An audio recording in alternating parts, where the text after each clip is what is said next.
नमस्कार दोस्तों, मैं रोहन शर्मा स्वागत करता हूं सभी का आपके अपने चैनल ज्योतिष वास्तु में। कैसे हैं आप सभी?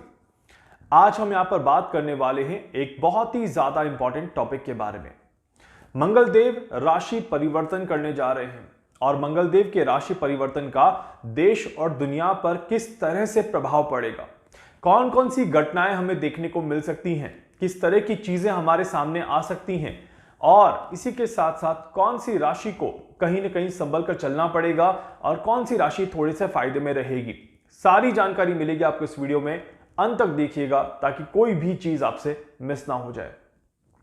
हर एक ग्रह का राशि परिवर्तन बहुत इंपॉर्टेंट रोल प्ले करता है। यहीं पर मंगलदेव का जो ये राशि परिवर्तन है ये भी काफी ज्यादा पॉजिटिव और नेगेटिव परिणामों को लेकर के आ रहा है। सबसे पहले तो ये देखते हैं कि ये राशि परिवर्तन आखिर कब हो रहा है और क्या ग्रह स्थिति उस समय देखने को मिलेगी। 28 दिसंबर 2023 28 दिसंबर 2023 को मंगलदेव 11:30 बजे के बाद सुबह का समय रहेगा, राशि परिवर्तन करेंगे और वृश्चिक राशि से निकल करके धनु राशि में प्रवेश करेंगे।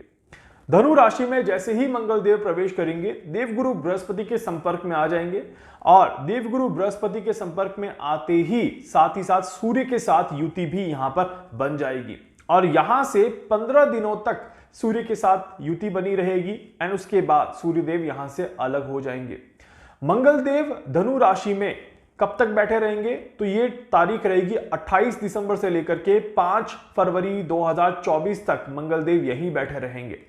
मतलब कि पूरा जनवरी का महीना जो है वो बहुत ज्यादा इंपॉर्टेंट जाने वाला है, क्योंकि साल के शुरू होने से पहले मंगल का राशि परिवर्तन होना, साल के शुरू होने से पहले ही देवगुरु बृहस्पति का वक्री से मार्गी हो जाना और साल की शुरुआत में ही मंगल और गुरु का एक दूसरे के साथ संपर्क बना लेना सूर्य की उपस्थिति में, ये एक बहुत बड़ा आप कह सकते हैं कि एक ग्रह स्ट्रक्चर यहां पर बन रहा है जिसे शायद शब्दों में एक्सप्लेन करना मुश्किल हो जाए।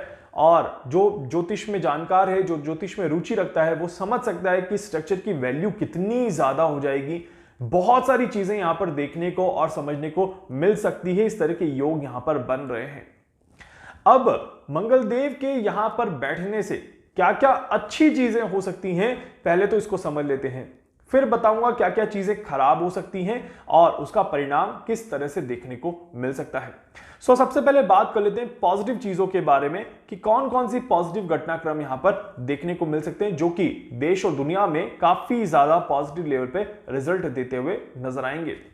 सबसे पहली चीज, मंगलदेव के यहां पर बैठने से सरकार और सरकार की नीतियों में काफी ज्यादा तेजी आ सकती है। मतलब कि ये कह सकते हैं कि सरकार कुछ बहुत ज्यादा महत्वपूर्ण नियम, कायदे, कानून लेकर के आ सकती है और कुछ योजनाएं लागू कर सकती है। इस तरह के योग यहां पर बनते हैं। खासकर ये जो समय रहेगा ये नए साल की शुरुआत का समय रहेगा। 15 तारीख से पहले ही इस तरह की कोई न्यूज आ जाए कि सरकार कोई नीति लेकर के आए और किसी नीति का शुभारंभ करे तो वो भी यहां पर पॉसिबल दिखाई देता है। साथ ही साथ आप कह सकते हैं कि सरकार के द्वारा या सरकार में जो लोग इन्वॉल्व हैं उनके द्वारा कहीं ना कहीं भविष्य को लेकर के कुछ बहुत बड़े एजेंडा सामने आ सकते हैं जिसको लेकर के देश में काफी ज्यादा बातें हो सकती हैं।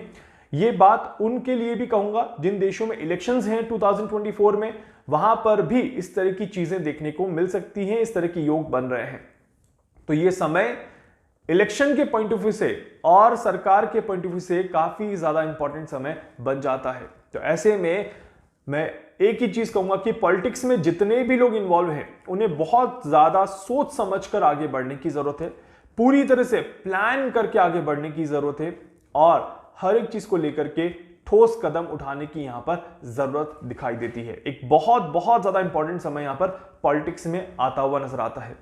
साथ ही साथ ये भी कहूंगा कि जो करंट सरकार है, जो करंट गवर्नमेंट रहेगी, चाहे वो किसी भी देश में हो, क्योंकि मैंने डायरेक्शन वाइज कैलकुलेशंस नहीं करी हैं, भारत में या किसी और देश में भी करंट गवर्नमेंट जो भी रहेगी उसका रुख जो रहेगा वो थोड़ा सा आक्रामक रुख रहेगा। मतलब कि डिसीजन मेकिंग थोड़ी सी पावरफुल रहेगी, थोड़ा सा डोमिनेटिंग नेचर रहेगा, थोड़ी सी तेजी उनके डिसीजंस में आ सकती है। इस तरह के योग बहुत बहुत ज्यादा बनते हुए दिखाई देते हैं। यहीं पर मेडिकल सेक्टर के लिए एक बहुत ही ज्यादा अच्छा समय यहां पर आ रहा है।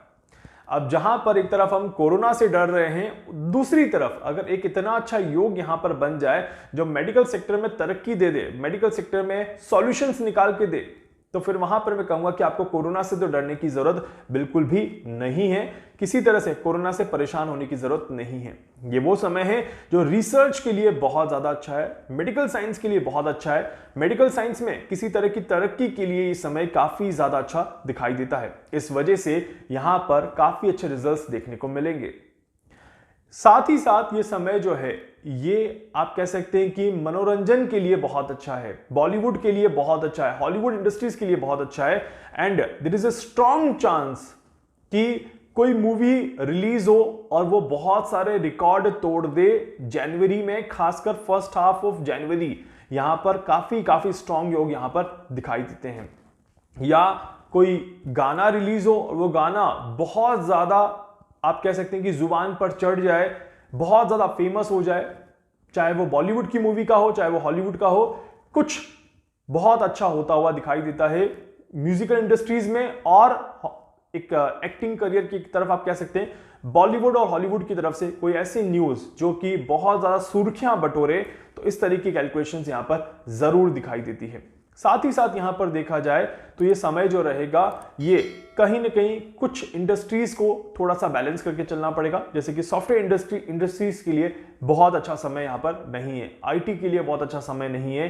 एंड वैसे भी 2024 का साल आईटी के लिए थोड़ा सा टफ ईयर रहेगा, मेहनत वाला ईयर रहेगा, बट कहीं ना कहीं आईटी को थोड़ा सा बैलेंस करके चलने की जरूरत पड़ेगी।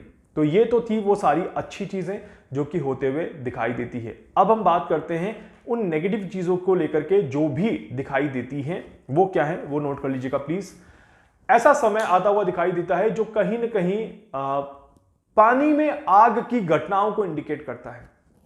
पानी में आग की घटनाएं आप समझ सकते हैं कि कोई जहाज में विस्फोट हो जाना, किसी जहाज में आग लग जाना, या किसी जहाज में कोई बड़ी परेशानी आना और उसका पानी में डूब जाना। इस तरह के भी योग यहां पर दिखाई देते हैं। इस वजह से ये वो समय है जो पानी में आग की घटनाओं को दिखाता है या पेट्रोल की वजह से कोई बड़े विस्फोट को दिखाता है। दोनों कैलकुलेशंस यहां पर मैं बता रहा हूं। तो इस वजह से लिक्विड फॉर्म में कोई ना कोई चीज जरूर हो सकती है। वैसे ज्यादातर कैलकुलेशन जो है वो जहाज की कैलकुलेशन ज्यादा आ रही है। तो बहुत स्ट्रॉन्ग चांसेस है कि जनवरी के महीने में या दिसंबर के एंड में ही किसी बड़े क्रूज पर, किसी बड़े जहाज पर कोई बड़ा हादसा हो और कुछ लोगों को उसमें नुकसान देखने को मिले। इस तरह की कैलकुलेशंस दिखाई देती हैं। ज्यादातर चांसेस जो हैं वो एंड ऑफ द जनवरी के ज्यादा बनते हैं, बट फिर भी पूरा ही महीना है, कभी भी हो सकता है, क्योंकि मैंने हर दिन का कैलकुलेशन अभी नहीं किया। इसके अलावा ये वो समय है जिसमें किसी वरिष्ठ अधिकारी को कोई बड़ा नुकसान हो सकता है, चाहे वो लॉ से जुड़ा हुआ हो चाहे वो सरकार से जुड़ा हुआ हो। खासकर लॉ के चांसेस काफी ज्यादा दिखाई देते हैं। किसी वरिष्ठ अधिकारी को किसी तरह से कोई नुकसान हो सकता है, सेहत को लेकर के कोई परेशानी हो सकती है, या उन्हें काफी ज्यादा कष्ट देखने को मिले, तो इस तरह के भी योग यहां पर दिखाई देते हैं। मैं किसी नेगेटिव शब्द का इस्तेमाल नहीं करना चाहता यहां पर, बट डेफिनेटली कुछ चीजें हैं जो कि दिखाई देती हैं कि किसी वरिष्ठ अधिकारी के साथ कुछ बुरा यहां पर जरूर संभव दिखाई देता है। इसके अलावा ये समय है जहां पर इकोनॉमी को बैलेंस करना बहुत जरूरी रहेगा, और इकोनॉमी को बैलेंस करने में कहीं ना कहीं सरकार को परेशानियों का सामना करना पड़ सकता है। इस तरह के योग यहां पर दिखाई देते हैं। इकोनॉमिकल डिसबैलेंस यहां पर जरूर दिखाई देता है। तो इस वजह से शेयर मार्केट में भी काफी ज्यादा गड़बड़ी देखने को मिल सकती है, काफी ज्यादा नेगेटिव ट्रेंड्स यहां पर देखने को मिल सकते हैं। इस तरह के योग यहां पर बनते हैं। इसी के साथ साथ यहां पर देखा जाए तो ये वो समय है जहां पर हर एक चीज को लेकर के एक पॉजिटिव और नेगेटिव साइन जरूर सामने आता है। मतलब कि अगर एक पॉजिटिव चीज आप देख रहे हैं, दुनिया में कहीं कुछ पॉजिटिव होगा, तो कुछ ही दिनों के बाद या कुछ ही घंटों के बाद एक नेगेटिव न्यूज भी हम देख लेंगे। इस तरह के योग यहां पर काफी ज्यादा बनते हुए दिखाई देते हैं। बट यह है कि पॉजिटिव चीजें भी काफी अच्छी हैं और नेगेटिव ट्रेंड्स बहुत ज्यादा नेगेटिव नहीं है, बहुत ज्यादा बड़ी परेशानियां नहीं है, बहुत बड़े हमले नहीं है, बहुत बड़ी घटनाएं नहीं है, बहुत बड़े लोगों को नुकसान नहीं है, और रिकवरी काफी जल्दी दिखाई देती है। तो that is again a plus point कि चीजें थोड़ी सी संभल करके ही आगे बढ़ेंगी। राशियों में यहां पर देख लिया जाए तो दो राशियां जिन्हें तीन राशियां जिन्हें काफी ज्यादा संभल कर चलने की जरूरत है, काफी ज्यादा परेशानियों का सामना करना पड़ सकता है। उन्हें मैं जरूर कहूंगा कि थोड़ा सा सचेत रह करके इस समय को निकालने की जरूरत है। कौन सी है वो तीन राशि, तो जल्दी से नोट कर लीजिएगा। सबसे पहले वृषभ राशि। वृषभ राशि आपको बहुत ज्यादा संभल कर चलने की जरूरत है। नुकसान हो सकता है, इस तरह के योग यहां पर बनते हैं, और रिलेशनशिप में कोई बड़ी परेशानी आपको हो सकती है, इस तरह के योग यहां पर काफी ज्यादा दिखाई देते हैं। इसके बाद मकर राशि को भी परेशानियों का सामना करना पड़ सकता है। मकर राशि आपके लिए भी ये समय जो है ये थोड़ी सी नेगेटिविटी लेकर के आ रहा है। कोई बहुत बड़ी नेगेटिव न्यूज आपको सुनने को मिल सकती है। पारिवारिक माहौल थोड़ा सा खराब हो सकता है। करियर में कहीं ना कहीं दिक्कत परेशानी आ सकती है। इस तरह के योग यहां पर दिखाई देते हैं। यहीं पर कुंभ राशि को भी थोड़ा सा सतर्क होने की जरूरत है, संभल कर चलने की जरूरत है, क्योंकि कुंभ राशि के लिए भी यह समय जो है वो थोड़ी सी परेशानियां लेकर के आता हुआ नजर आता है। इसके अलावा बाकी जो सारी राशियां हैं, उन सारी राशियों में किसी तरह की कोई ज्यादा नेगेटिविटी नहीं है। बैलेंसिंग समय है उनके लिए, और ये समय उनके लिए अच्छे डायरेक्शन में ही मूव करता हुआ नजर आता है। उम्मीद करता हूं आप सभी समझ गए होंगे कि कहां कहां पर आपको ध्यान रखना है और किस तरह से समय चलता हुआ नजर आएगा। उम्मीद करता हूं कि आप सभी अपने समय को भी बेहतर बनाने की कोशिश जरूर करेंगे। वीडियो को लाइक कर दीजिएगा, चैनल को सब्सक्राइब कर दीजिएगा, बेल आइकन पे जरूर से क्लिक करिएगा। कुछ पूछना चाहते हैं, जानना चाहते हैं, अपने बारे में कुछ भी समझना चाहते हैं, आप मुझसे संपर्क कर सकते हैं। मैं पूरी कोशिश करूंगा आप सभी की हर संभव मदद यहां पर कर सकूं। धन्यवाद।